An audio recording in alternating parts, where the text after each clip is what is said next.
Okay. Well, all right. Welcome.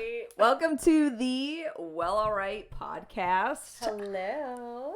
We're your hosts, A and Liv. This is our first episode, and we're kind of nervous.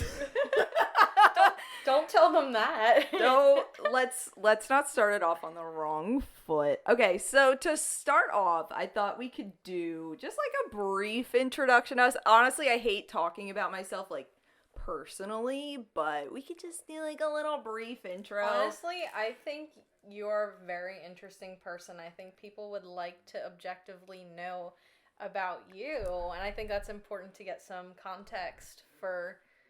Thanks, Liv. Absolutely. Thanks, Liv. Well, I mean, okay, I don't even want to come off as like, but I feel like a lot of my audience will probably be watching this, so a lot of them may already know a little bit about me, but probably more so to get to know you. Let's just start on a clean slate, like we've all just met. Hi. And, hello. Hi. And then we'll go from there. Okay, so I guess I'll start. I'm Adria. You can call me A. I'm 30. Ew. You're 30. I'm 30. Or just 30? I'm just 30. I'm not 32. I'm just 30. But yeah, you can just call me A. And I do social media stuff. Yeah, that's what I've been doing. I met my husband on Instagram. Wow. That's the most interesting thing about me. All right, your turn. Shocking. Hi, I'm Liv. I'm A's sister. I'm 26, almost 27. Don't clock me. What? All right, well, in my head, you're still like 23. So in my head, I'm also still only 23. In my head, I'm still 16. I don't know if anybody else can relate to that. I'm still 17 in my head. But, like, I fell asleep and I woke up and now I had to have my own insurance policy, which is weird. But, for work, I work in the medical industry. I won't disclose where I work. But, please don't. She already has a stalker, so please don't. Yeah. But I'm actually a professional vampire. I draw blood all day. So. It's very fitting. I think it is fitting when people see me come in. I don't get offended or roll my eyes when I hear, oh, the vampire's here. I get it. Yeah. I kind of look the part. So, but I draw blood all day, and I've been in a relationship for over 2 years now, almost 3, and I just moved in with my boyfriend. Ooh. Wait, almost 3? Almost 3 years. In July, it'll be 3 years. So, in about 7 months, it'll be 3 years. I'm just going to say, the COVID time skip is real because in my head, so real. It's like I can't even keep track of how old like our nieces are or anything.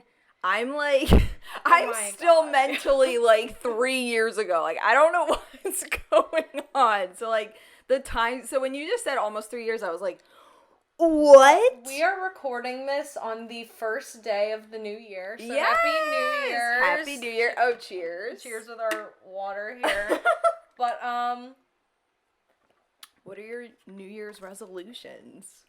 Oh, God. I'd be curious to hear what other people's New Year's resolutions are and if people actually genuinely do them, because I'm in the vicious cycle where I come up with something and it's immediately just like, I forget the next day. It's not gonna happen. Yeah, okay, so like I'm already a little bit of a gym rat, but ew, that's boring. Nobody cares.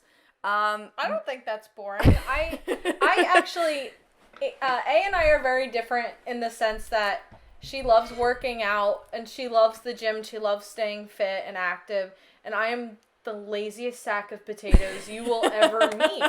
It is something I personally despise on such a level that maybe a resolution of mine would be to, like the gym a little bit more or have a different relationship with the gym. I don't have to love it, but I at least want to respect myself enough to try to motivate myself to do something a little out of my comfort zone. Yeah. So like year. The thing is, I am not even like crazy about fitness. I'm not one of those people that like if I see somebody like eating unhealthy or not working out that I'm like, ew, like, ugh. But like for me, it's like I have gotten in such a groove of it that I'm used to it and I like it. And like recently I had a UTI.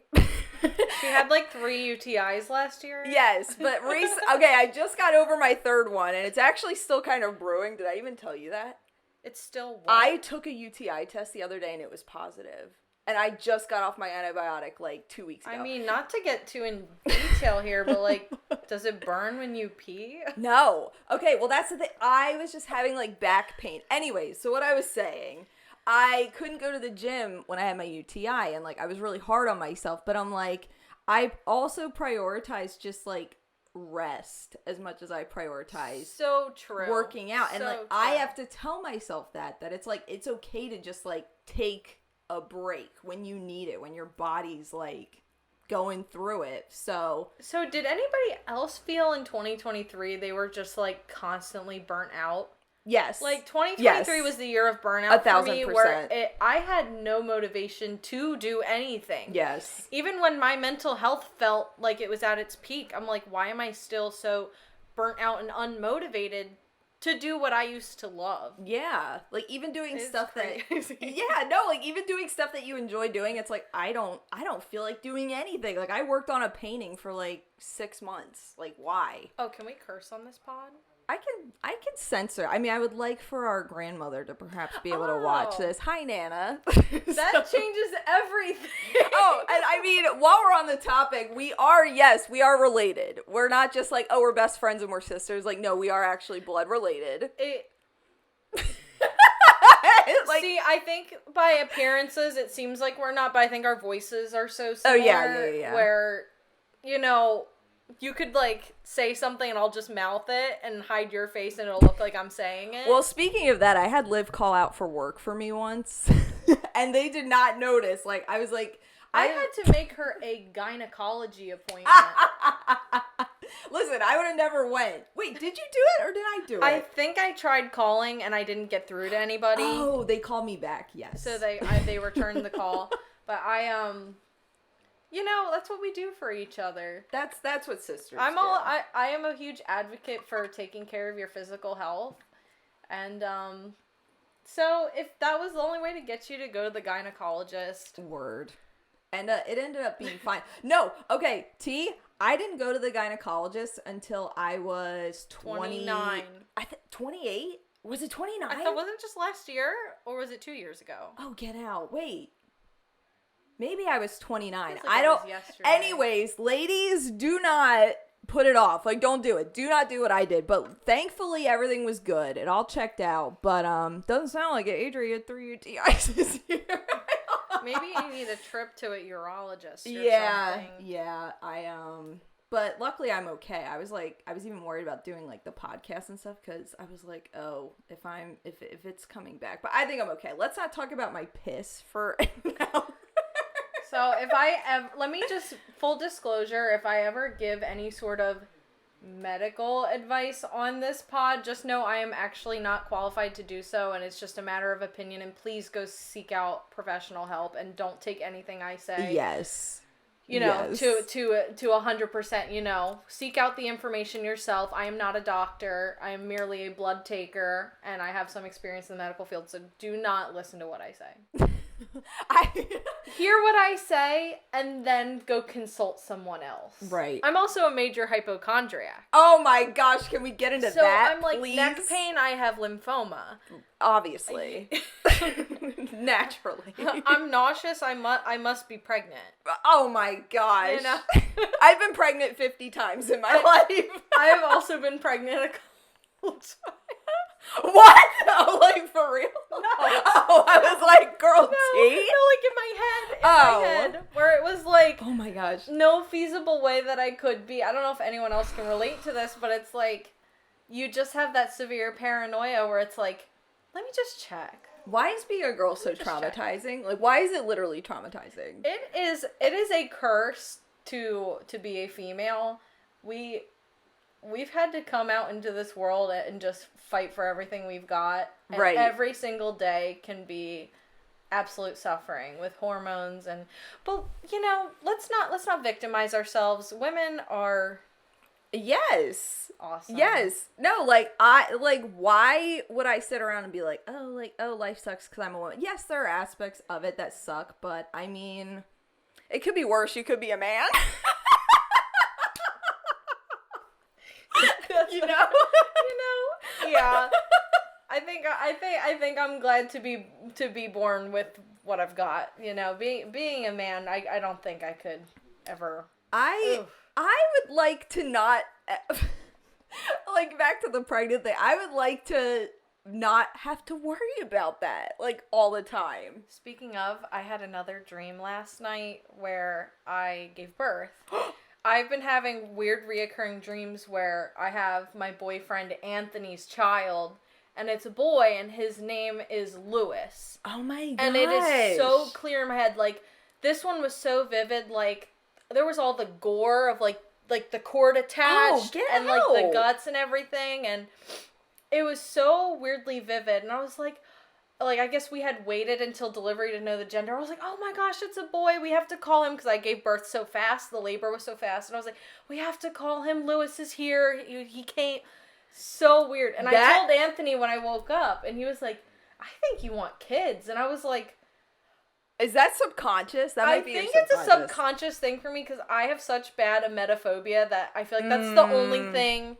I think that's the only thing that is keeping me from being like, I absolutely want to get pregnant within the next 5 years. That is the only thing holding me back. And what really sucks for me is, like, I'm literally 30, and I'm like, oh, this sucks. I had hoped, like, for the entirety of my 20s that, like, I would reach a certain point where it's just like, oh, yeah, like, I'm fine. But it's like, no, like, the fear of puking just never went away. That's one thing A and I have in common, is that we have a weird... Yes. I'm going to call it weird, and I'm going to talk crap on it because I hate it so much. No, emetophobia is so weird. And don't take it personally if anybody gets offended that I call it, like, you know, stupid, like a stupid thing to be afraid of, because it really is. It is. I suffer from it every day. Yes. I have to talk badly on it to try to, you know, that's part of my healing process, is talking about how irrational it is. But every day I feel like I get better, but some days are worse than others. Even just brushing my teeth with Anthony, and he gags when he brushes his tongue. Oh, that would freak me out. Well, like, when we lived with Brandon's mom for a short duration, and she has, like, the worst gag reflex on the planet, and, like, it would actually wake me up out of a dead sleep, like, just her gag. And it's like, for people that don't have it, it makes, like, little to no sense, and it actually, like, pisses people off. Like, I think they get annoyed by it. And if you have emetophobia and you're listening to this right now, this conversation might even be freaking you out. Yes, right now. like, nope, I can't listen to this. I gotta skip. I'm feeling a little stressed. Okay, we can change the topic of conversation. But anyways, yeah, like, as far as having kids, I have even talked about, like, having, like, a surrogate or something, or, like, adopting, because, like, so just to, like, end the pregnancy talk, like, we have something in our family, like, it's like a genetic thing. It's called hyperemesis gravidarum, and it's, like, extreme morning sickness where, like, you just puke nonstop for, like, the entire pregnancy. And I'm like, if I found out that I didn't have that, then I would still have to get over just normal fear. So, if it makes you feel any better, there are a lot better remedies and medications for that now than there was in the 90s. And, yes. I know a couple people in our family have had it. I know Nana had it, and our mom had it, and our cousin had it. I think even our aunt had it. I think, like, all of our aunts have had it. So, I'm pretty sure. I don't know if there's any sort of genetic testing to learn if you also carry that or are susceptible to that. Yeah. But just know that there are remedies for it, and there's ways around it. And, you know, and it doesn't affect everybody. That's true. It can skip a generation for sure. But yeah, it's definitely a fear as someone with hyperemesis. Like, we can't just even be like, oh, it'll just be normal morning sickness. We're not even guaranteed that, because our family has all been extremely sick. Yes. And, like, even just normal morning sickness as a emetophobes is like, I don't want to do that either. But if I was guaranteed, like, oh, you know, like, for the first 10 weeks, you'll just wake up a little nauseous, I'd be like, I think I could get around that. Like, once you're in your second trimester, you're fine. I'd be like, okay, let's talk about this then. I'll just quit my job. Okay. I'll just stay home. Like, all right, here's the deal. I'll have a kid, but I'm never going back to work. Yeah. Like, well, it's just, you know what it is? Because I'm also like, oh, is your mic okay? It's okay. Good. It's just the idea of being trapped in a scenario that, like, I feel like I'd be stuck in. Like, I feel like I would, like, lose my mind, you know? Because I'm like that with a lot of stuff where I just don't want to feel trapped. I'm even kind of that way with, like, airplanes and stuff now. Like, things that feel boxed in. So, like, the idea of, like, my body not feeling like mine for almost a year of my life is, like, ew.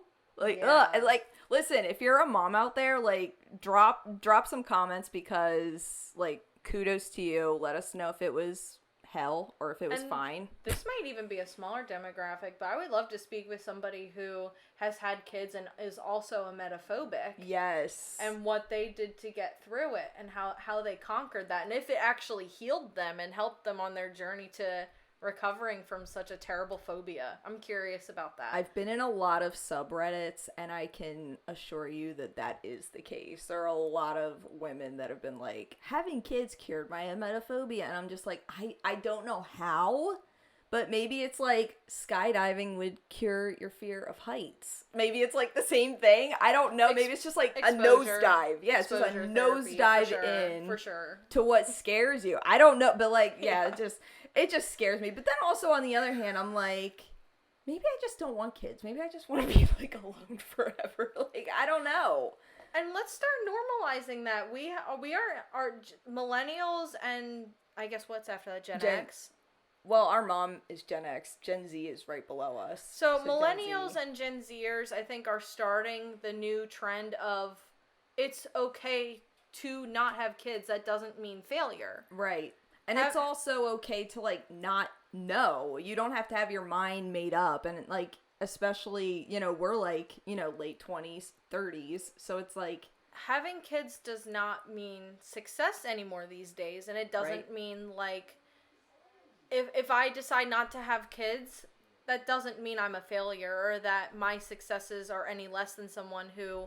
sought, you know, success with starting a family, and that's how they grow and how they seek happiness and fulfillment in their lives, you know. I think fulfillment is being taught more so, and it's more normalized these days, that fulfillment comes in different ways, in career, in other relationships, both, like, you know, romantic and platonic relationships, and it's not always kids. It's not. Because in this economy, you really, not to get political, we can't really afford to have kids or have our own houses anymore. Oh my gosh, right? So it's definitely a lot more normalized these days to not have kids. And it's not shameful as much these days anymore. I feel like people get it, because, like, even when I've had this discussion with our mom of, like the world is just kind of scary. It sucks. It's expensive.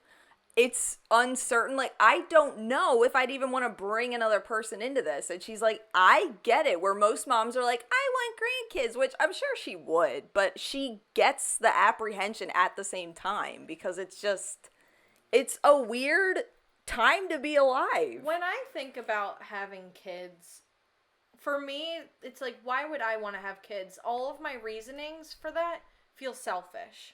Yeah. It feels selfish, but in the long run, you really have to consider, would it be fair to them to bring them into a world as cruel as this? I also try to look at it as, you're not having a baby, you're having a whole human being. You're having a person. So you're bringing another person. It's not just a cute little, it's like the same thing with getting like a kitten or a puppy or something. It's like, oh, it's all cute and little and you can take care of it, but it's gonna grow up. It's not guaranteed it'll like you. It's not guaranteed it'll be good. So you have to, like, assess if that's worth the risk to you. So I think a lot of people don't really think that through. But on the topic of, so I told Liv before this that I had, like, a kind of, like, controversial topic that I wanted to bring up to her. I saw this on... We love controversy. Let's get canceled before we even begin. So okay, I was on TikTok last night, and I won't disclose the account of this person. Just, and if you know who this is, like, don't write the name of it or anything. You can go look for it if you want. But this woman was married to her high school sweetheart, and they were together, I guess, since high school, and then till about 24 years old, and then he got a traumatic brain injury. Okay. So he became like essentially like a vegetable. Like, I think he can talk a little bit. I didn't see much of him. So like fully wheelchair bound. Yes. Okay. So a little bit delayed. Yes, like okay. Not the same at all. Traumatic brain injury, needed help doing absolutely everything. So was it like an MVA, like a motor vehicle accident? I think so, or, yes. Okay. But the controversy came in where she left him and remarried, but she's still in his life and films like TikToks with him. And for me, I'm like, this is like, it feels a little strange to like put him out there like that. I would need to see the context. I wonder if maybe they're still good friends and he is agreeable to doing content with her, but it's from objectively, when you just describe it like that, it sounds like content fishing. Yes. Where she's just trying to get clicks because she has someone who is disabled in her videos. Yeah. Like how people just, But I guess my question to you was like, because this was Brandon and I's 5 a.m. discussion this morning, is like, if that happened, would you leave? Like, if that happened to Anthony, would you leave? I know you guys aren't married yet, too. But if it did... Oh, wait, I have a ring on this finger, but it's not an engagement ring. But yeah, like, if that happened, like, would you leave? I think I have plenty of experience in, special education where I've cared for children who are physically disabled, and I have a lot more respect and understanding of disability and also traumatic brain injuries. I had a student with a traumatic brain injury, and I guess it just would be a matter of discussion. Like, is he able to even communicate with me about these things? Right. But when you meet somebody and you, like, not to be cliche, but you stick through it, in sickness and in health. Yep. And I've told Anthony, you are my person, and I think we've even had this discussion where I'm like, if anything were to happen to you, I still wouldn't leave. Yeah. Even if I assumed more of a caretaker role, and it was less romantic, and maybe we would have to have a discussion on if our dynamic would change, whether or not we would still even be in a relationship, but I would never leave him. Yeah. Like, we would have to set guidelines, like, would I be allowed to see other people if my needs aren't being met, Yeah. emotionally, mentally, physically, whatever you have it. Or but like, I would not leave him. Yeah, but it's also like, would he want you to? Because Brandon is like, if that were him, like if Brandon had the brain injury, like he would want me to leave. Like that he wouldn't want me to be stuck in that life taking care of him. And I'm like, I don't think I could do that. Like, that would be hard for me to do. Even if you didn't so much as take care of him yourself, but were his primary guardian, and, you were responsible for his care and making sure he had the care he needs, even if you weren't hands-on. Is that something you would rather do? Yeah. You would probably just want to assume the role of caregiver and make sure all his needs are being met, maybe with, like, a nurse, like a home nurse. Yeah. But I think, like, even back to the TikTok, it was, like, for me, it was weird that she had her new husband, her child, with this new guy there, like, celebrating Christmas with her disabled husband. And, like, to me, it just broke my heart for him. I'm just, like, because I can't imagine, like, what was going through his head. They must have had a discussion. Maybe. They must be talking about it, and he must be cool with him. Yeah. I think a situation like that is so severe that I think it just would shift the dynamic of their marriage. Yeah. And if it ends up becoming more of like, I'll stick it through, like, I'll help you, but I don't think my marriage is being fulfilled anymore, and he has to respect that. Yeah. Well, another element too to consider is that like he could have told her like, I want you to see other people. Yeah, it could have been mutual. I know enough about the situation to really give an opinion on it, except I don't like when people content fish with people, like, using other people to get clicks and I have a views. lot of feelings about parents and, like, this sort of thing, like, using somebody that is, like, severely disabled and not even, like, they can't necessarily give consent to being a part of that. Like, if he just appeared in her videos by chance, that would be one thing, but, like, making her entire TikTok account about him, for me, is strange.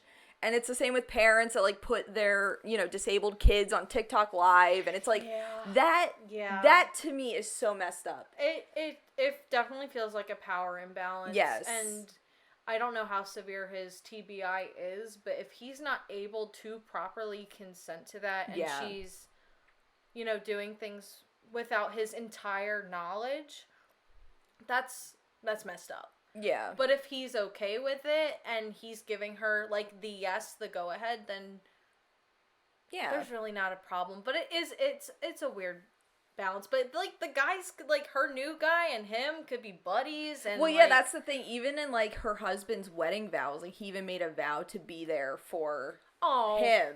And so, yeah, it's that's like, that's really sweet. I really do have mixed feelings about it. And I think also another thing, especially for women, is, like, women like to feel protected and, like, cared for. So I think to have your man go from being, like, this protector to being, like, so vulnerable, and you essentially switching roles, but even more so, like, doing more, it would be a really hard adjustment. So, like, I get it, but at the same time, it's like that, it would just break my heart to still be half in and half out, you know? I mean, if we're going, like, talking in, like, a generalized way about standard straight male-female relationships. Yeah. More often than not, and it's not always the case, you know, women seek a lot of physical support. Right. Well, I feel like the dynamic is men seek a lot of emotional support from women, and women seek a lot of physical support from men. Yeah. And I think that might be controversial, but, like, obviously we need emotional support too.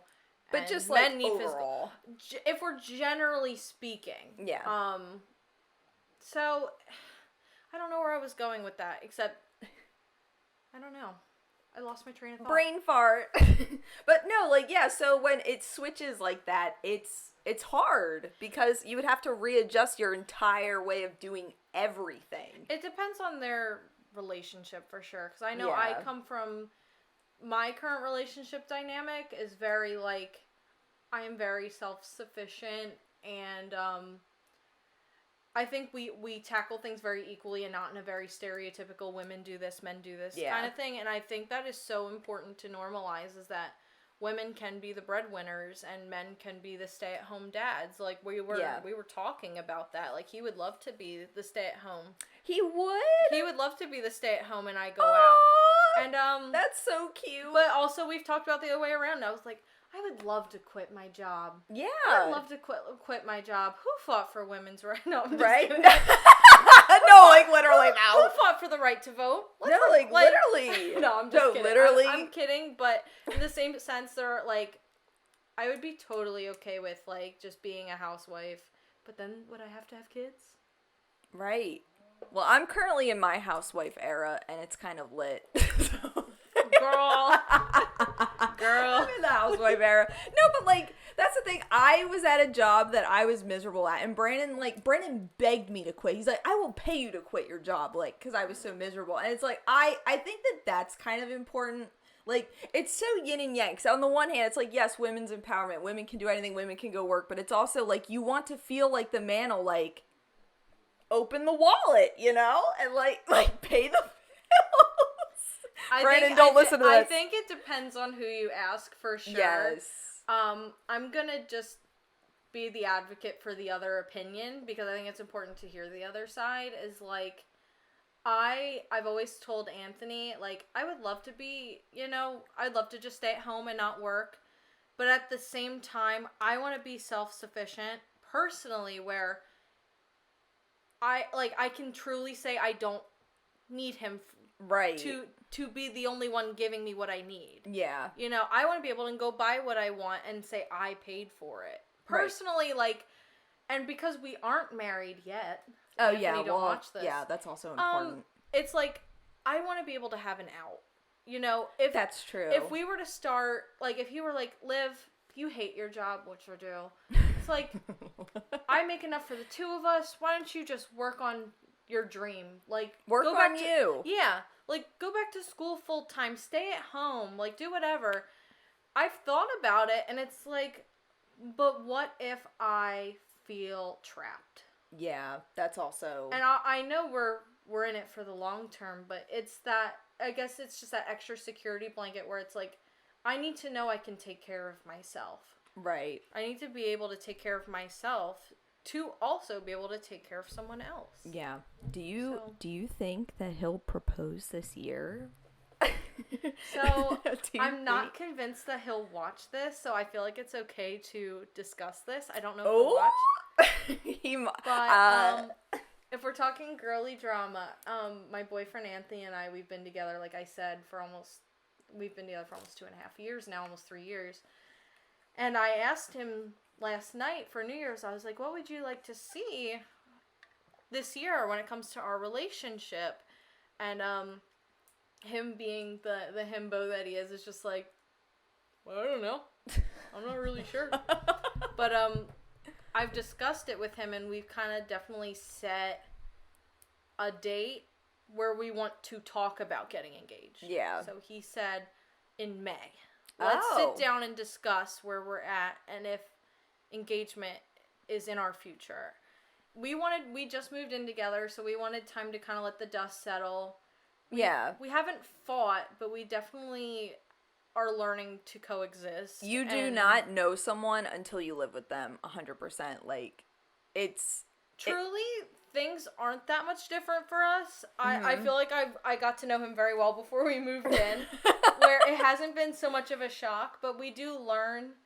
Like, I think he's still trying to figure me out sometimes. I can be really confusing when I feel like my needs aren't being met and I can't verbalize what I need, and that can cause a lot of disagreement. Oh, I do that a lot. But I've definitely felt a lot more confident just telling him what I want. And I told him I want to be married. Yeah. I told him I want to be married before I'm 30. And he's 3 years younger than me. He is 23. So it's a little bit of a weird dynamic between us where his frontal cortex is still developing. Oh, Lord. He's not quite there. But, no, that's real, because I woke up at 25 and was like, wait a minute. I understand everything now. And I think it brought a lot of insecurity in the relationship, because I told him I'm ready to get married and he's not. And he's just not. But I reassured him, I'm like, I don't want a shut up ring. I don't want you to buy it for me just because I want it. I want us to both want it. And marriage isn't what I seek. I seek you. And I want to be with you. And if it means being patient and waiting for the right time for both of us, I will wait. I feel like so many marriages are destined to fail because they just jump into it because it's like the pressure to do it. I think sometimes women are very excited and eager for that special day that they pressure their men to give it to them sooner than the men are ready for. Yeah. Because men do take longer to mature and to realize what they want out of a relationship. And he has told me he wants to spend the rest of his life with me. He wants to marry me. But he's like, I'm just not there yet. Yeah. And I have to respect that. Yeah. And I value him so much that I'm willing to wait. But he knows what I want. He knows my ring size. He knows what ring I want. I think as long as you feel like you're moving in the correct direction, that, like, time won't really matter. Like, as long as it becomes, like, a discussion and it's not, like, something that's just like, oh, let's never talk about it. It's like an elephant in the room. Like, as long as you're, like, working toward that and, like, he knows what you want, you know what he wants, and like where you guys are. I think that's like all that really matters, and the time frame doesn't necessarily matter. And I wonder if other people can relate having younger partners. Oh. That if you are in like a straight relationship and you have a younger boyfriend, like if you're a female with a younger boyfriend, or yes. you know, your masculine partner you're waiting to propose but is younger, it is definitely a mind game for me, because I'm so ready, and it's like, you just want it to just get through their head, like, like, trust me, you're gonna like this, like, just invest in the process, bestie, like, you will be happy, trust. But like, I am also his first girlfriend, oh too. yes, so I'm his first, and you know, and he's younger, so it's a learning process for him, and I think a lot of it is from acknowledged ignorance on his end, where he's like, I just don't know enough about this. And he's like, I need to learn more. Why, he's a very analytical person, where he'll be like, why do people get married? Oh, so he like wants to like understand like everything about it. Like he doesn't want to just jump in, and I can understand that. Yeah, because I'm like that with everything. Like I don't want to do anything unless I understand like all of the benefits and the risks and the rewards. Like you don't want to just jump in, so I can understand that. And I so appreciate that from him, and like I value, like, it's so funny how his brain works. It's so different from mine. I'm so like left-brained, like artsy. I don't know, like I'm a very like creative brain, and he has a very logical, analytical brain. Yeah. Where like I'm a like a hopeless romantic, and I love the idea of engagement and proposal and marriage. And then he sits down and he's like, why do people do that? Why do people do these things the way they do? Like in a very, it sounds robotic, and like, but he's like literally trying to process why people do these things, because he doesn't understand it. Yeah. But when I explained to him why I enjoy those things, he's like, okay, I get that, but it's such foreign territory for him. Yeah. Where he doesn't understand why, you know, women want these things. Maybe he needs to watch more like romance movies. I was thinking of showing him The Notebook. Yes. Recommend good romance movies for Liv to show Anthony to get him on board. I want to vouch for him, because he is an amazing guy, and he's had to learn a lot about, you know, how to treat a woman that you really love, because it was just acknowledged ignorance on his end, where he was like, I've just never done this before. Yeah. So you have to show me how. You have to show me how. I'm like, buy me flowers, buy me chocolates, give me a hug at the end of the day. And he's like, no, like, okay, so like something Liv and I have in common is, well, I'm Brandon's first girlfriend. So like we met, I was 19, he was 20. When we like first started talking, and like so cute. It felt like teaching a little kid like how to do everything, like just like relationship wise kind of. But like I think he picked up on it pretty fast, but I literally had to teach him like how to kiss. Like he was so bad at kissing, he's just like so it's like but listen, I don't know if this is a popular opinion. I feel like girls kind of gravitate to men that don't really have like a ton of experience. Like that made me feel safe that he wasn't like I burped. that he wasn't like a player, you know, like the high body counts and all the girls on his phone and like all these ex-girlfriends. That was a comfort to me. See, like, I'm just gonna flat out say it, like, for the longest time I was drawn to that. Really? I was drawn to the asshole that would barely even look at me. Yeah. And I had to fight for the attention from, so I can't really quite relate to that, because even just talking to Anthony was so out of my comfort zone, because I'm like, but this guy wants me though. Like, why do I want to talk to him when he wants me? This almost is too easy. Yeah, like, wait, what? You actually want me? What? Like, I want the guy that treats me like shit. Where's he? I will also say from experience, my one high school boyfriend, I won't say his name, but you probably know, like my long-term high school boyfriend, I had to fight for his attention. Like, should we give him a code name, like Pig? Yeah, let's go with that. Piggy? Yeah. All right, Should we call him Piggy as a code name?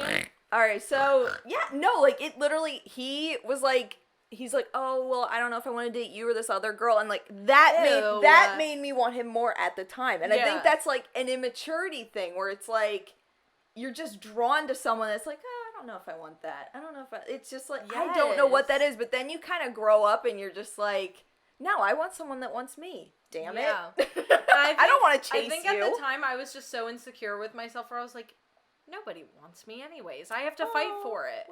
No. It was so true.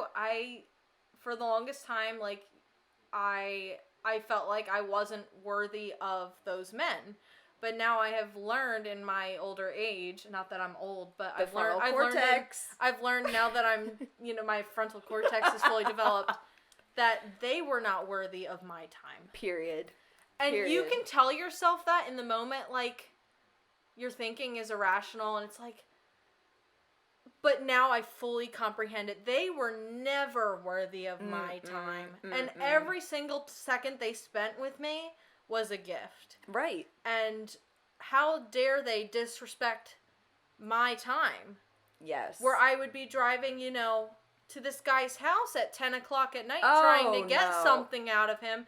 And then I would drink too much beer and sleep on his couch. And this guy barely looked at me. And he had a kid. Oh, wait, what? Oh, was that the 35-year-old man?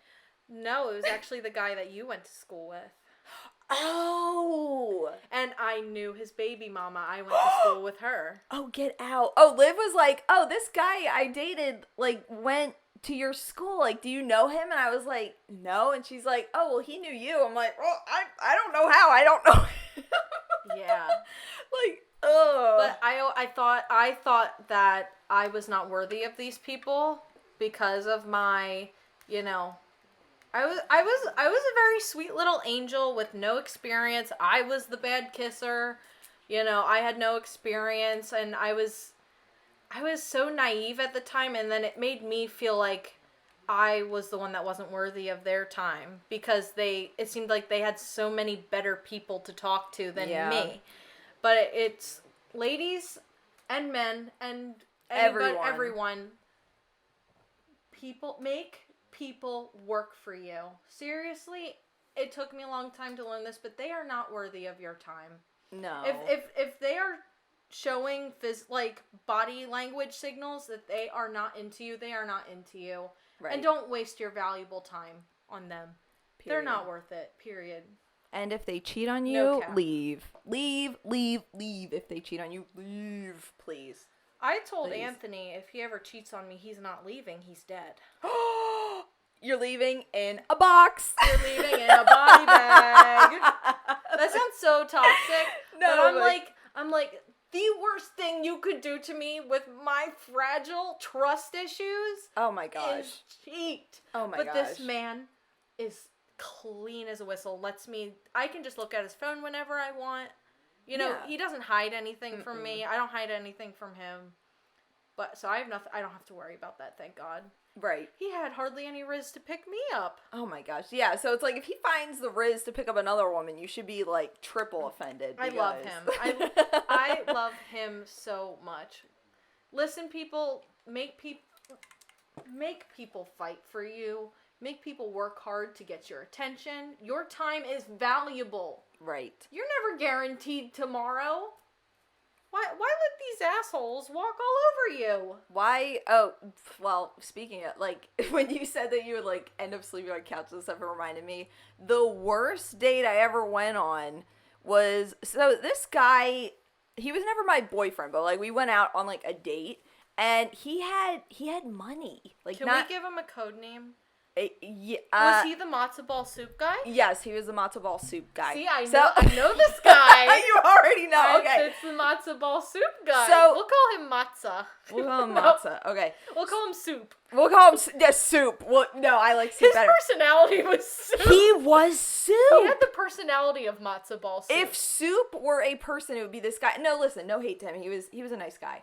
But the worst date I ever went on was Valentine's Day. I went out with him that year. He literally took me to, like, his buddy's house, and it was, like, listen, no offense, but it looked like a crack house. Like, and I'm like, I wanted to go to dinner. I was dressed up nice. It was Valentine's Day. It was probably like a frat house, like a bunch of college kids. It boys. had that vibe, Ugh. but it was only one dude that lived there. And, like, it was, like, smoggy and Ted 2's on the TV. And I'm like, what is going on? Like, it was just, like, I actually went home and cried. Because it was, like, It was Valentine's Day. And I had strep throat. And I still went out. Oh. I still went out.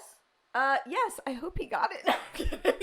It's not soup. But the thing is, like, he had money. He had a nice car. He was a nice guy. But, like, it's not the vibe. Like, it wasn't the vibe. I couldn't do it. Like, I would rather be with a broke dude that has all the personality and, like, is obsessed with me, loves me, than that. Like, it was just really boring. And I actually ended up telling him that I was gay, and that's why I couldn't be with him.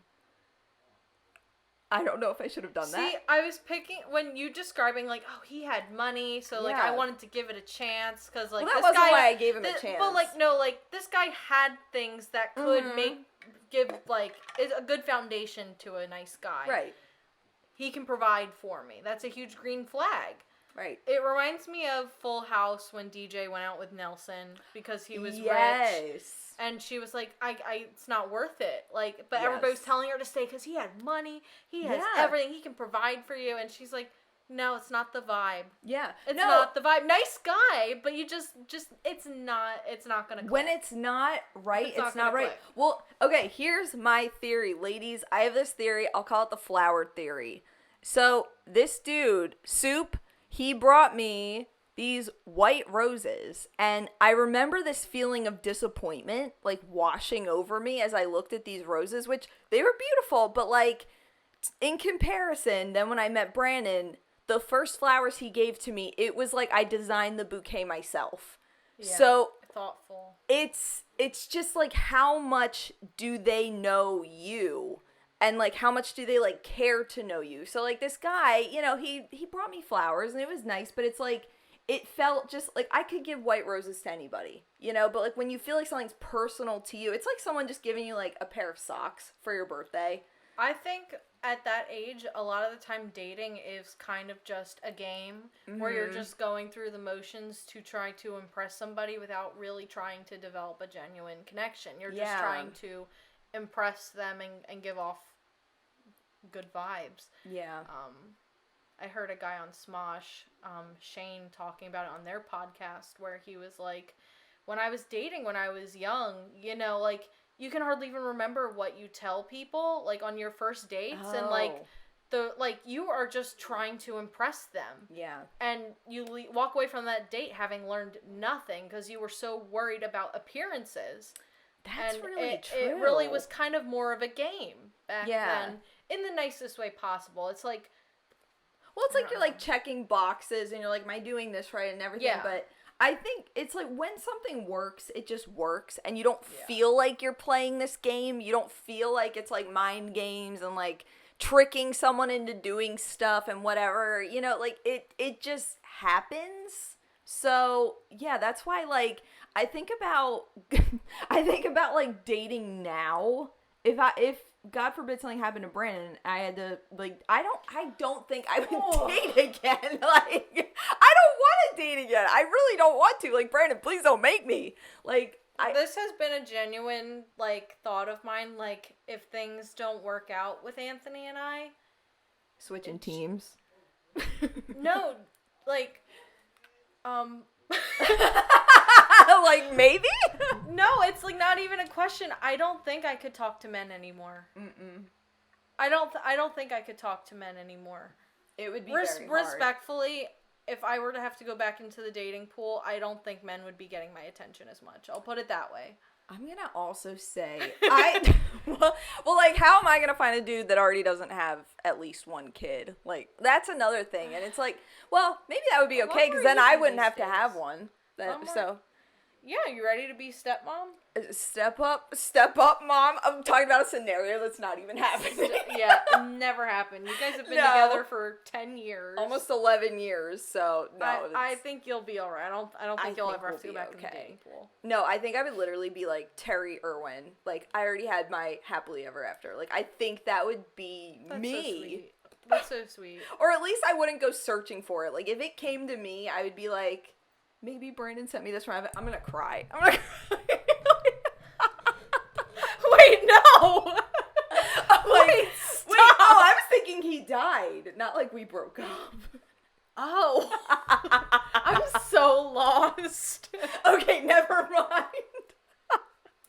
Anyway. I'm like, we need to, like, zoom in on my face while you were describing you were that. lost. Because I was so lost that whole conversation just...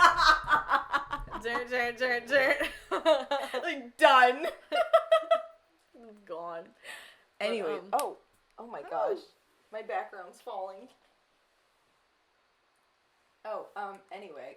Oh, so something I wanted to touch on. So I made a TikTok fairly recently about how in High School Musical, Chad was actually the villain. So many people have come for me about this. And so many people are pissed at me. I saw that TikTok, it didn't go...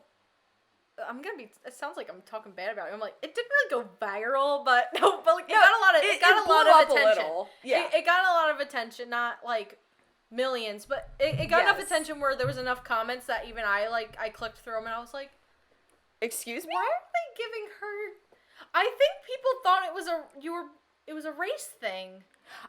There was a lot of that, but because you were like, Taylor and Chad are the true villains. It actually, no, not even Taylor. She just happened to be in that one clip. But no. We could talk about that because Taylor in the first movie really, and the second one. But I still blame Chad for that because Chad sucked Taylor into it. That's my point. True. So I think Taylor is equally a victim as Troy and Gabriella in the first movie. And listen, I don't even like Gabriella. She is so boring. I don't like her at all. But she was a victim. So, yeah. Chad was very toxic and manipulative as a friend. Yes. But we have to kind of be mad at Troy for letting him to continue to be his friend after all of that. Troy put up with it. I can only feel so bad for Troy when he seemed like such an ignorant idiot. And like he was worthy of everything. You're not that special. No. And maybe I can respect Chad a little bit for trying to humble him. Troy's like, dude, just like stay with what you're doing. It was almost like in the first movie, he was almost trying to haze him. Yes. It was almost like bullying. It was full on bullying. I was gonna say brainwashing. Like, bullying. You are a basketball player. Do not do song. You stay in this. It was like a cult. But just like secretly recording him and then showing it to his potential girlfriend, like that is bullying. Oh yeah. No. That's like stuff that makes people unalive themselves. Yes, that's insane. Well, okay, so here's my main point. That's like 13 Reasons Why. Yes, but to go along with that. So, listen, Sharpay is not off the hook. She is still like the villain technically because she does like shady things. She's very opportunistic and like full of herself and all that. But Chad is supposed to be Troy's best friend. That's the difference. Chad isn't supposed to be the bad guy, and here he is doing this shitty stuff. See, the biggest plot point, I feel like High School Musical 2 really brings that to light. Like, yes. The first one, very toxic behavior, is kind of being showed, but I think High School Musical 2 is where the toxicity really comes out for the friendships. Yes. And we have to respect Sharpay, even though it might have been a little bit malicious towards Gabriella, that she was just trying to support what he wanted. Yeah. And it seemed like Troy was out just doing his own thing, trying to find himself, and his friends hated him for that. Yeah, which I'm like... Obviously, stick by your friends, love on them, give them enough time. But it's like, dude, you also blackmailed a video of me last school semester. The way I would never speak to him again. Like, I'm just like, I'm sorry, Chad. Like, what did I ever do to you? But can we talk about the true victim is The true shame of the whole thing is Sharpay not giving Zeke a chance with that. Oh my gosh! Yes! Zeke was the gem, the crown Best jewel. character. Best character. That man could bake. He never did any wrong towards Troy. No. And maybe kind of like was on the side like, I don't know. He was like, what is going on here? He never did what Chad did. No. And he really liked Sharpay. Yes, and he was just like genuinely a nice guy, like golden retriever boyfriend material. But I can relate to Sharpay where you're going after the guy that just doesn't want you.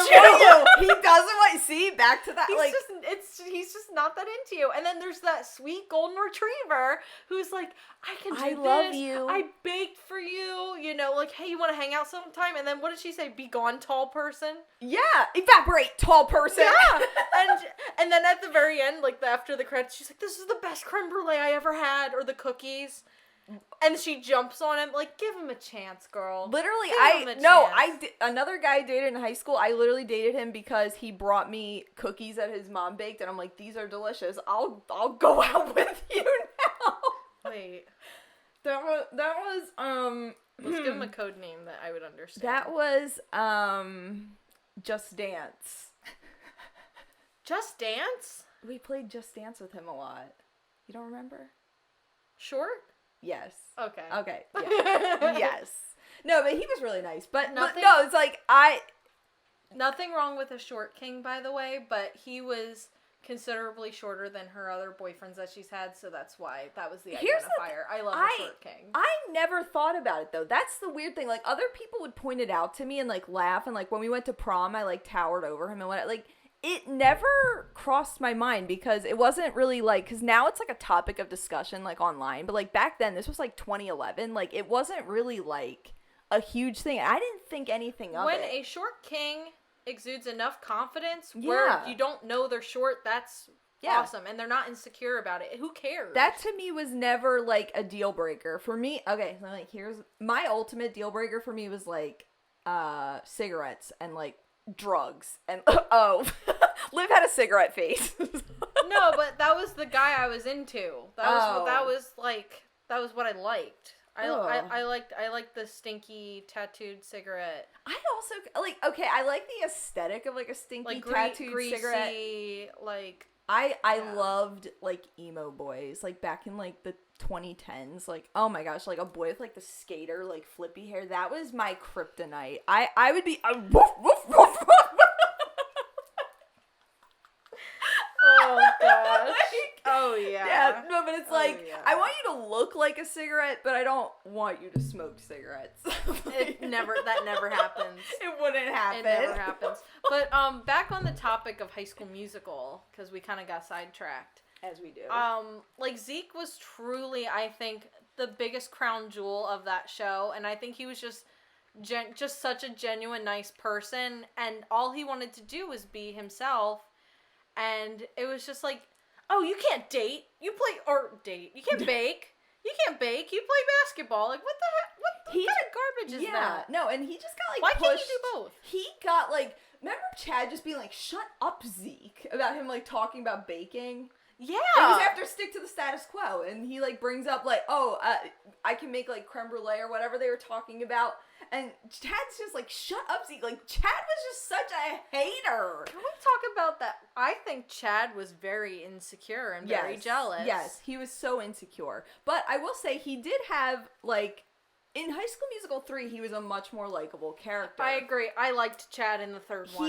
He was fun in High School Musical 3. Like, maybe it's because he finally worked up the nerve to ask Taylor out. Maybe that's what it was. I think he had a lot of insecurities, and in high school, you know, you bicker over stupid stuff and you fight with your friends. But I think he, you know, they were graduating. I think he was finding himself, and he learned to value his friendship with Troy a lot better, where he wouldn't jeopardize that anymore. Yeah. And respect that people, you know, I think Troy set the example that you can do more than one thing and not be a loser. Period. I mean, theater isn't just for Ryan, you know. Yeah. The basketball boys can do theater. And they did it with them, too, did they not? Were they not in the... Yeah, like, oh, in the third movie, like, Chad was in the musical. Yeah, they all participated in it. So it's like, okay, Chad, hypocrite, like, what are you doing? Like, you're clearly in the musical in the last one. Like, what are you doing? Yeah. And in the second one, where he says he doesn't dance and does a whole choreographed sequence playing baseball with Ryan. Chad, I don't dance. Yes, you do. Chad was a soup sandwich. Like, he's all over the place. His personality is also soup. Yes. Like, it's just, like, you're a mess. What are you doing? Like, are you okay? Yeah. But listen, like, we all did stuff in high school we're not proud of. Like, if I could go back, there's a lot of stuff that I would undo. So, you have to look at it like that, I guess. And also, it's a dumb, not real movie. So, I think people were taking it, like, way too personally on my TikTok. Like, and also, I was not defending Sharpay. I just don't think she should be responsible for the entirety of the villainous stuff going on, because there were other offenders.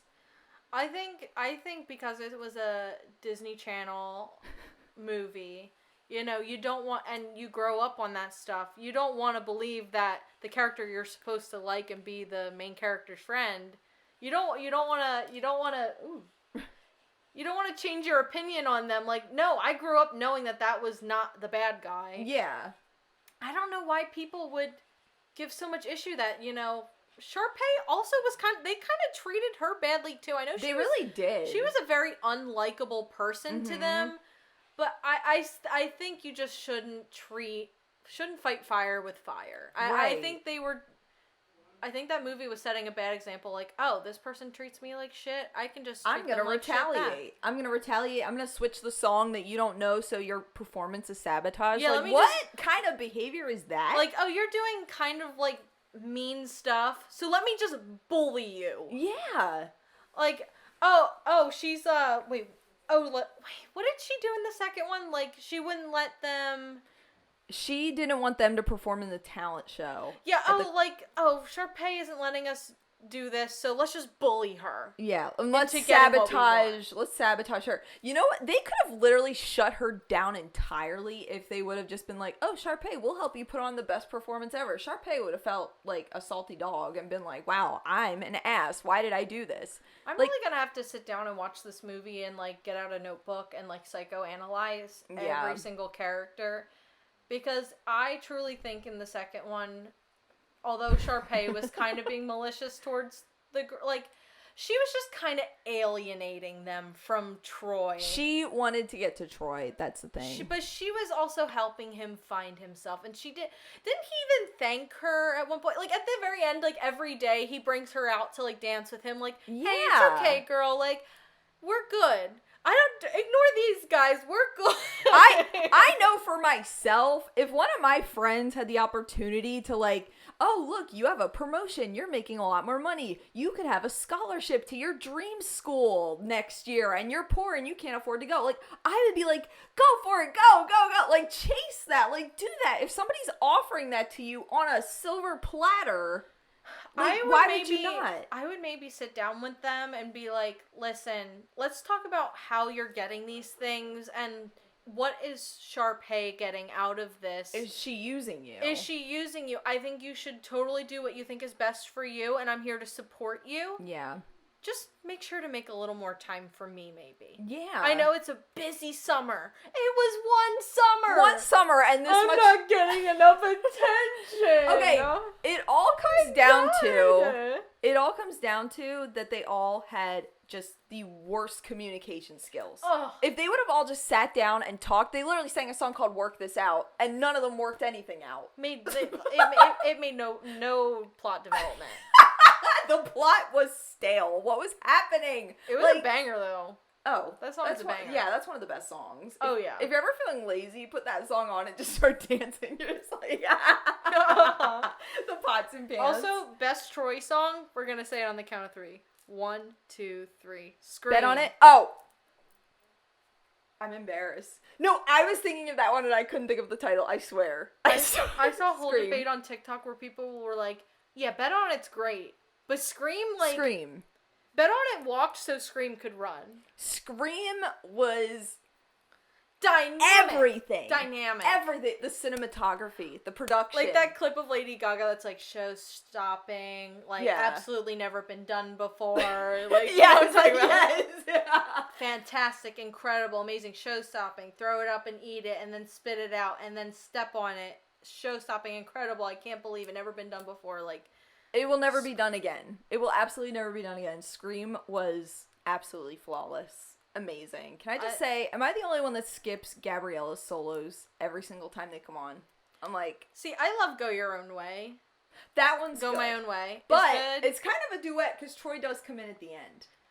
But her solo in the first movie, I'd rather watch Paint Dry than watch that. I have no desire. That's why it's like, I'm not defending Gabriella, but when people are like, Gabriella's the villain, I'm just like, how?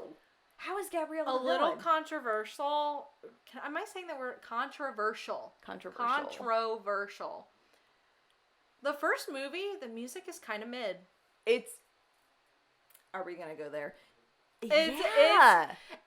I think High School Musical 2, and then the third one, I think the soundtrack slowly just started getting better.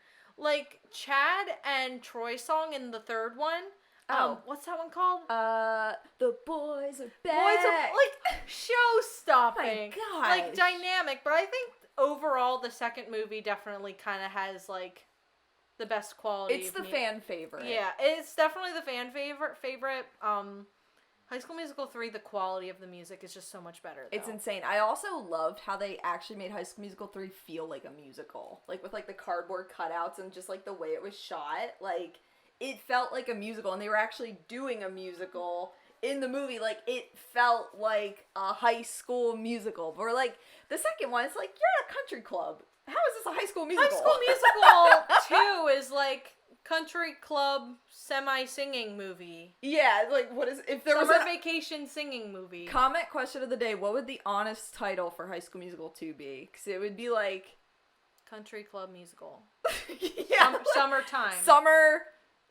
Something about... Summer break. High School Musical 2, summer break. Yeah, like... High School Musical 2, gaslighting friends. High School Musical 2, get a speck of dirt on you, someone dry cleans you.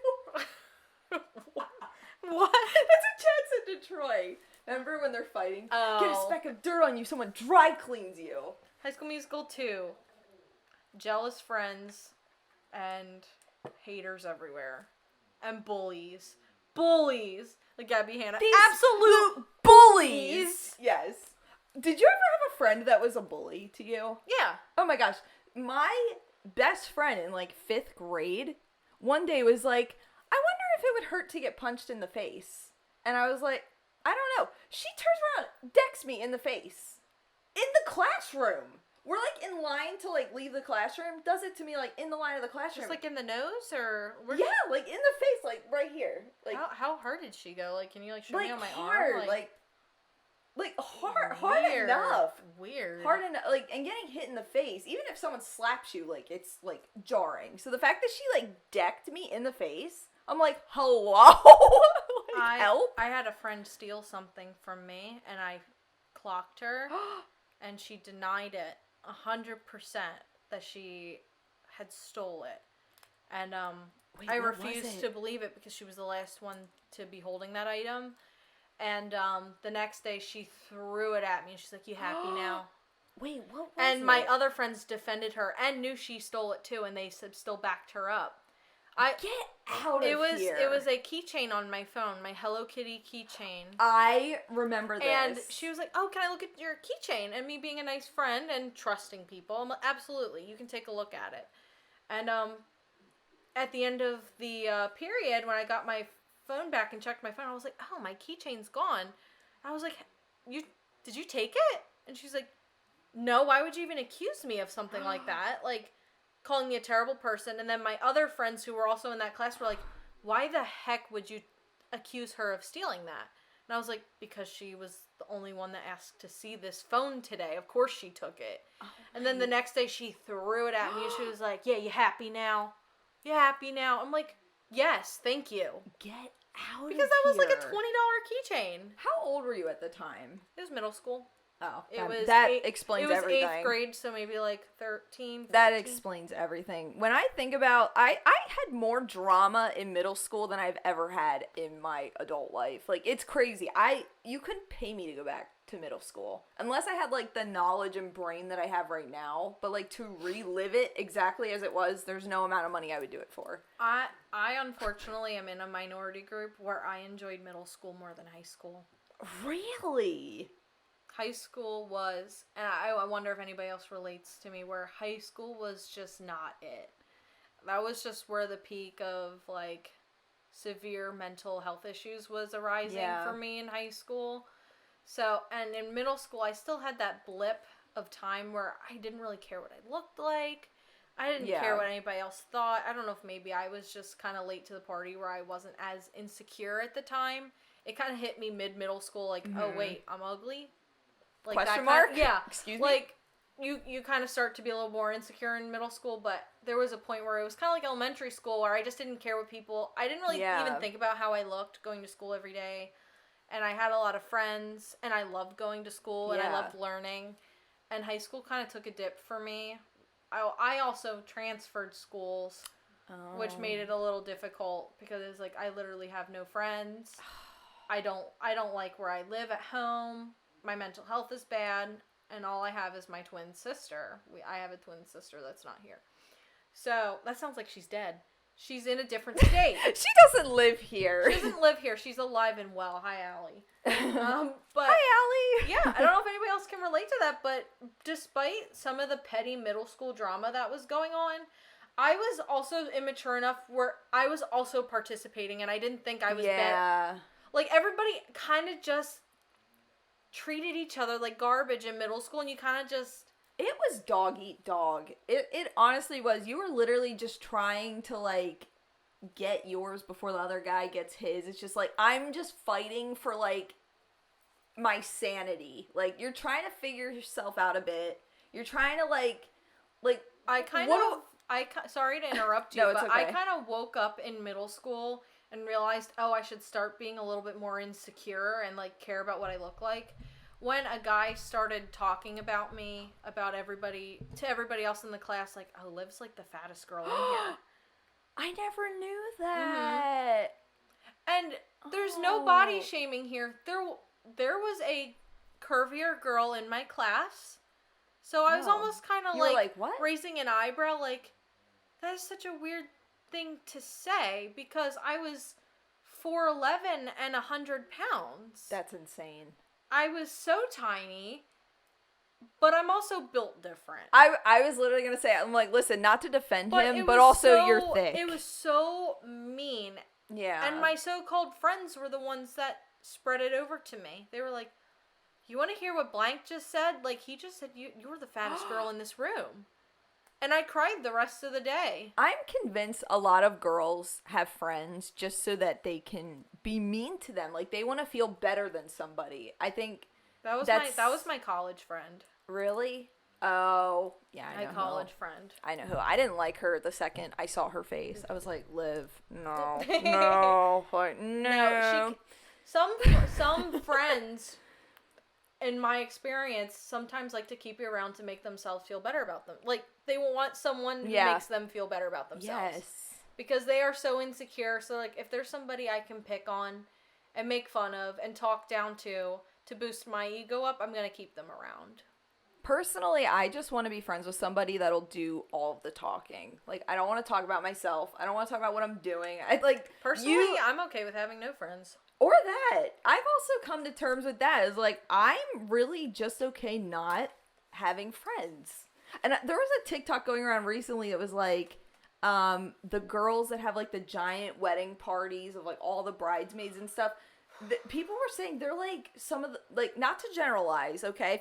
If you had a huge bridal party, don't take this personally, but their discussion was about like, they have all those friends because they're all exactly the same, and they're all just like weird, mean. Interesting. Yeah, and I'm like, huh. I think it definitely just overall, the more friends you have, the more likely you're going to be involved in drama. Right. The less friends you keep, you know, well, less the more drama you're around. the more crap you'll put up with. Because if you have like 20 like if you good have friends, if you have 2 friends that are your tight knit circle, you are less likely to be involved in drama versus having 20 friends that you kind of know but not really. Like, everybody talks shit. Like, everybody does. Yeah. Like, ugh. Yeah, it sucks. Yeah, it does suck. Yeah, I did not like middle school because there were rumors about me that I had an eating disorder. And like, didn't you recently just tell our brother about this? And he was like, "What? Like, I never knew that." Maybe I said it in passing. I'm like, Yeah. oh, I people felt like you were said it. so mean to you in school. Like, they would say you had an ED and like bully you for being too thin. Yeah. While I was on the opposite end where I was being bullied for being very curvy. Yeah. And you were bullied for being too thin. Like, everybody finds something to... No matter what. No matter what. It doesn't matter what you look like. There's going to be someone out there who's going to try to make you feel terrible for how you look. Because they feel like crap about themselves. It's disgusting. Yeah. It's disgusting. It's just... Like, I've learned in my mid to late 20s that, honestly, I see beauty in everything. Yeah. And, I don't know, back then you're so insecure where you think you have to look a certain way to be beautiful. Yeah. And I just don't see it anymore. It's just not, it's just not it. Like I always say, life is not a one size fits all, like in any aspect. What works for you won't work for someone else. Your weight won't look the same on someone else. What, your life, what you like, it won't work for someone else. And you don't have to try to fit into what other people want for you. And, I always grew up even with people telling me, oh, your older sister is gorgeous. Like, constantly being told, oh, you have such a beautiful older sister. And I'd be left like, well, thanks. Okay. Like, that's a weird thing to say. Like, oh, your older sister is gorgeous. And then I would be left honestly sitting there thinking, like, okay, what about me? Like, excuse me? Like, what about me? Like, so it's like, people are mean. Yeah. Well, it's also like, you can say that, but then also it's like, how about you and your sisters are so pretty? Like, you could say something like that, like, to single something out like that, especially people that, like, I don't even know, like, that's just a weird thing to say, and then that makes me feel bad. It's just and it's happened so many times growing up, like, oh, you have the gorgeous older sister, right? Like, you have the model older sister. What? Oh, yeah. Like, it was always, like, I was being compared to, which is a little weird. I hate that. Because it's I don't know if anybody can relate to any of this, but when you have an older, if you have a sibling that is just, like, aesthetically better looking than you might be, like, from, like, an objective perspective, it can place a lot of insecurity on you, for sure. What's crazy is that, like, I never saw anything that way. I never thought of myself. Oh, I know you didn't. Yeah, so that just shows how people, like, project things that aren't even there. Like, they could plant an insecurity in someone else, like, oh, your older sister's so pretty, but it's like, I wasn't walking around thinking that, like, it's just, insecurity's real. Yeah, it really is, because, first of all, you're beautiful, needless to say. I mean, like, we're sisters, so. Clearly, by appearances, I've learned that I don't need to look a certain way to be beautiful. I can have tattoos, I can dress however I want, and there is someone out there who finds me gorgeous, and he's in the other room. So, well, that's one of the things I love about you, too, is that, like, you don't care, because, like, I mean, like, our grandmother can be, like, a little critical about, like, hair dye and piercings and tattoos, but, like, I just love that Liv is so just, like, well, I like it, so who cares? So it's, like, you're not trying to fit to what other people like, and that's good. I'm constantly told by my grandmother, who came from a different time, right, that I should take, the stuff out and, have my hair go natural and don't do this, don't do that. For her. Do it for her. And I'm like, I'm living for me. Right. I'm living for me, and I'm not trying to impress anyone else. I'm only trying to make myself happy and do what makes me happy, genuinely. Anthony doesn't even have to like it. To kind of switch up a little bit to something funny. We absolutely can switch it up. Okay, yeah, to switch it up to something funny. So, like, last night, I was showing... Oh, I'm getting a phone call. Hang on. Why would she call me? I told her we're doing this. So, last night, Nana and I, we, like, send each other, like, hot guys on TikTok. Like, that's just what we do. Oh my gosh. This is Nana our grandmother. sends them too? Yes, she sent me, like, a shirtless guy jump roping. And he had tattoos. And I was like, Nana, he has tattoos. Like, you don't mind that? She said, oh, I don't mind tattoos. And she's like, he's hot. I'm like... So then last night, fast forward to last night, I'm at her house. I'm showing her, like, do you know, like, those Chinese street fashion videos? I love those. Oh, my gosh, Gorgeous. I live for those. Gorgeous. So, yes, I have a bit of a thing for Asian men. They're, like, they get me. So I was showing her one of the Chinese street fashion videos, and there was a guy, he had, like, this long black hair, like, slicked back, kind of, like, shaved on the sides, and he had, like, this neck tattoo. He was beautiful. And I showed it to her, and she was like, "Ooh." She's like, "Oh, he's handsome." I was like, "What?" And I was like, even with the tattoo, she's like, "No, like, he's handsome." She's like, "I don't mind the tattoo." So I was like, I feel like she's had a bit of a revelation. No, because I've talked to her about this. She tells me tattoos are okay on men. She says men are allowed to have them, women are not. That's what she has told me. Yeah. She doesn't think they're attractive on women. I think it's just, she's a product of her time a little bit, but, you know, like, and the thing is, you don't even have to like tattoos, Let's even if not you're make our age. excuses for people anymore. Can't we just all just be happy and do our own thing and just support each other? I'm not hurting anybody. No, but my point is like, even people our age, like, if you don't like tattoos, like, Brandon doesn't really like tattoos, like, he doesn't have any, and he's like, I don't know if I'll ever have any, like, but it's like, if you don't, that's fine, but it's, I'm of the opinion that you don't have to project your beliefs onto what other people are doing. 100%. Like, 100%. You know, if you want to be covered in tattoos, that's you, but it's like, oh, I don't like tattoos, so I don't think you should do that. It's like, what? It's like drinking poison and expecting the other person to die. It's like, no, like, that's not how the world works. Like, it's, oh my gosh, we need to react to this on the next one, but I found this account, I think I sent it to you, but I will say her username because this lady is crazy. She's called The Transformed Wife on TikTok. I don't know who that is. And it's like, so she made this TikTok called Women Prefer Virgins with No Debt Who Don't Have Tattoos. Debt-free virgins with no tattoos. That was the title. I'm like, ew? Ew? That feels so inappropriate. Like, something about that, I don't know, that's weird. But again, like I said, like, if you feel that in yourself, like, okay, like, that's weird to think that, but... Quit projecting, queen. Exactly. Why would you put that as, like, for everybody? That's weird. And also, why would you limit your dating options? I wonder if she was much? just trying to find people who agreed with her and related to it, but that probably got a lot of negative feedback, right? I commented that she should react to Sausage Party. And then I deleted it. I was like, wait. I've also never seen that, but I think I know what it is. Don't watch it. It's that animated movie with the food. Oh, ew. Yeah, it's bad. Don't watch it. It's really bad. I have a very low cringe tolerance. Mm-hmm. Where even when, I don't know if you've ever heard of this show. Have you ever heard of the show Impractical Jokers?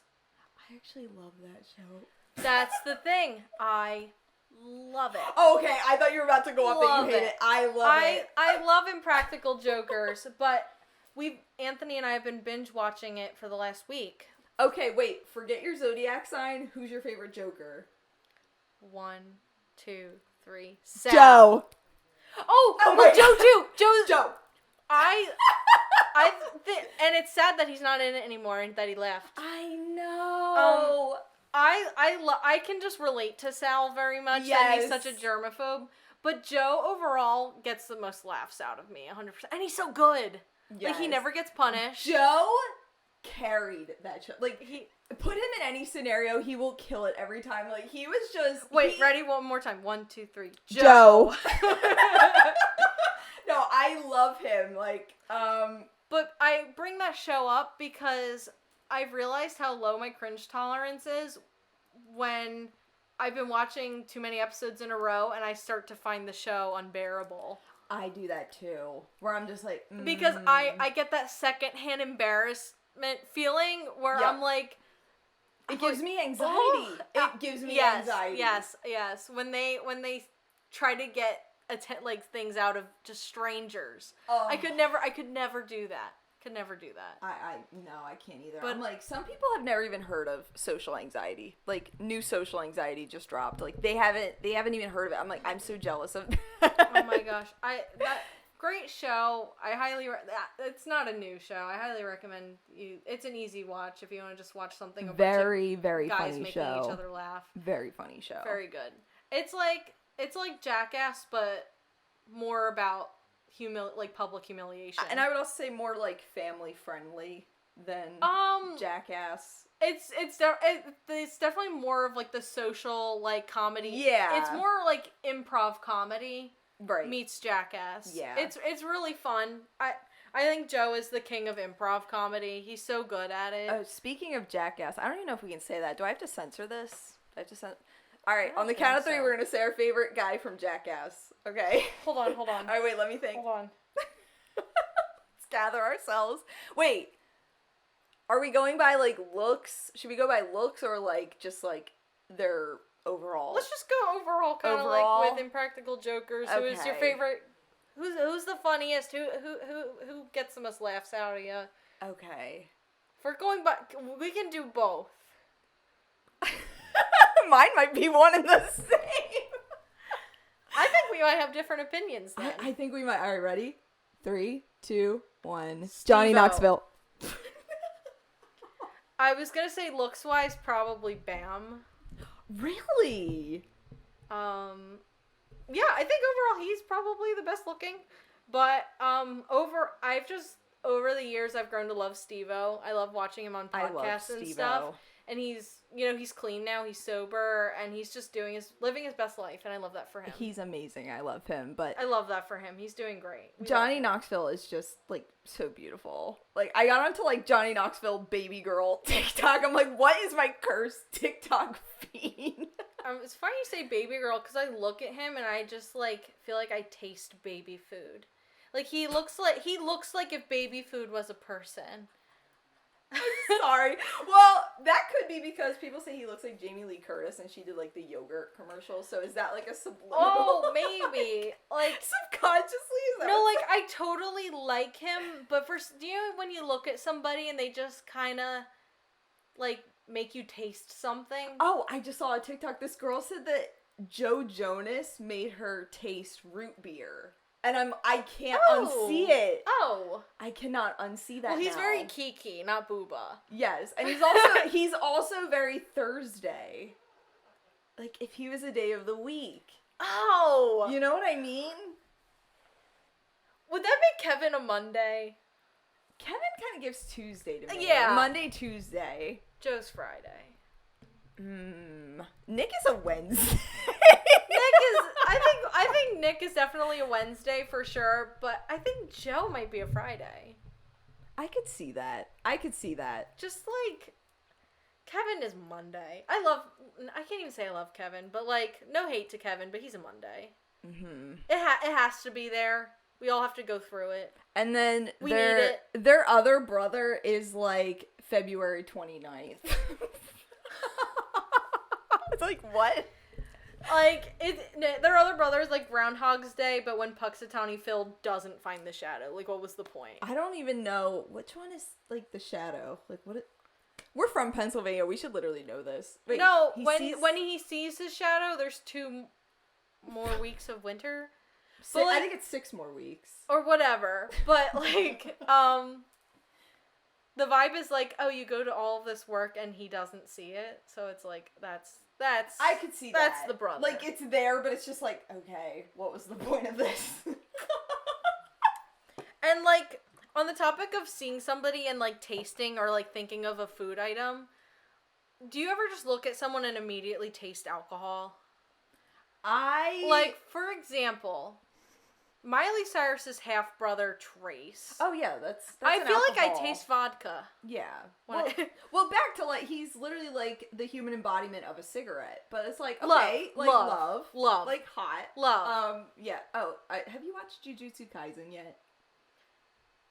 I have not seen Jujutsu Kaisen. Okay, well, it's actually surpassed One Piece as the most popular anime in the world, allegedly. And I've heard many good things about that show. It's a very good show. But my Jujutsu Kaisen crush his name is Choso, and he literally is like a human cigarette. Like Is he the pink guy? No, with the tattoos. That's Sukuna. I also love him. He's literally like evil. He's so hot. You would love him too. My roommate loved him. Choso is like he has like buns. He has like buns in his hair, and he looks anemic. Androgynous king. Yes, he's like anemic. His eyes are like all like smoky, and he's pale, and he just looks like for me it's the androgynous kings in anime that I love. Yes, I love when stuff gives gender. Like, just give me some gender. or it doesn't give gender. Yes, like there's no. It gives nothing. Like it's giving. Nothing. It's giving nothing in the gender department. Yes, like. But I love when it's giving, everything. Like, well, make me think of a good example. That's a good one. I think I know what that guy looks like. Who gives gender? Like. I don't personally find this character attractive, but a lot of people like Armin from Attack on Titan. Really? Yeah. Cute guy, great, gives gender. With the F-ass Bob. Yeah. Bob King. Like, okay. Bob King. See, if I had to pick anybody, it would be Levi.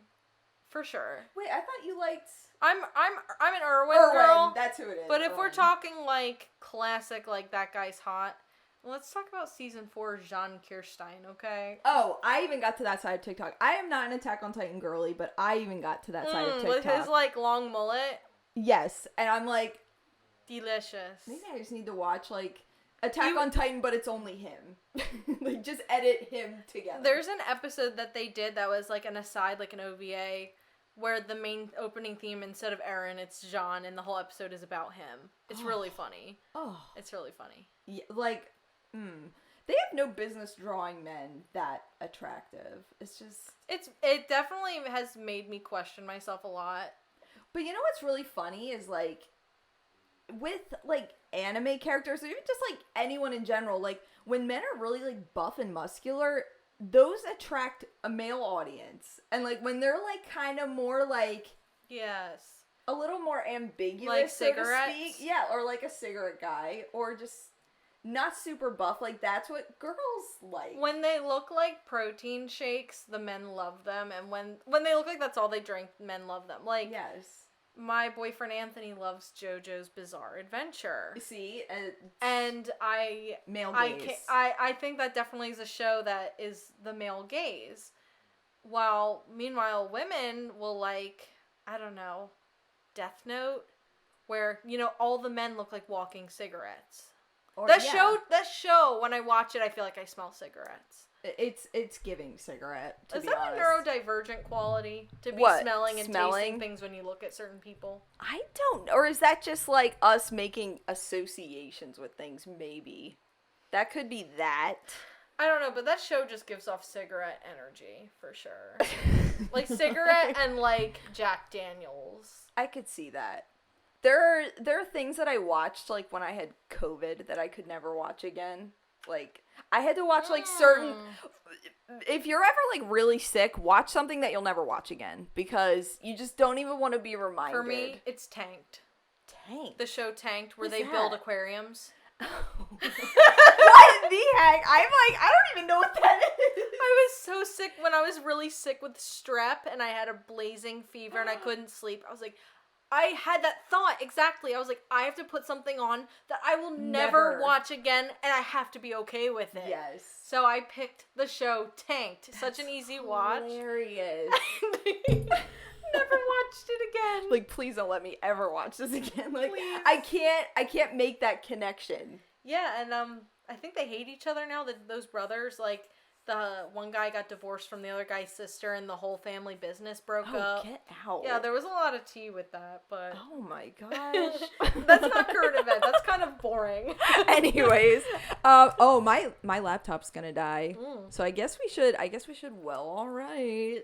Should we just, well, all right? Oh, so just to say, the title of the podcast, well, all right, is because any time that we are going to depart, we say, well, all right. And that's like our cue to go. So that's kind of been like an inside thing with our family where yes. you're trying to say goodbye without being rude and kind of give like the, okay, I'm ready to go. So you're just kind of standing there. You're like, well, all right. Oh, we should say it on the count of 3. 1, 2, 3. Well, all right. That was so bad. Like, well, all right. Well, all right. Thank you guys so much for tuning in. I really enjoyed this, Liv. I did too. I felt like it was a little bit chaotic, but I see a lot of potential here, and I can't wait to come back. My New Year's resolution is to do more than 3 episodes. I would say we could probably reach about 10. Let's shoot for 10 this year. Let's try to shoot for, 1 or 2 a week. Wait, yeah. no. Oh, I mean, 1 or 2 a month. Yeah. Whenever if you're we around. if we could get like 20 on the board for the end of the year, that would be a good year. I don't live in PA anymore, so that kind of adds a little extra tension with like our schedule. But we'll try to just set a schedule and just stick to it. Yeah. I mean, like, today we have New Year's dinner. So, like, anytime we have, like, a get-together like this, we could just plan to get together Absolutely. and do it. And you know what? It'll get easier. This is the hardest one we'll ever do.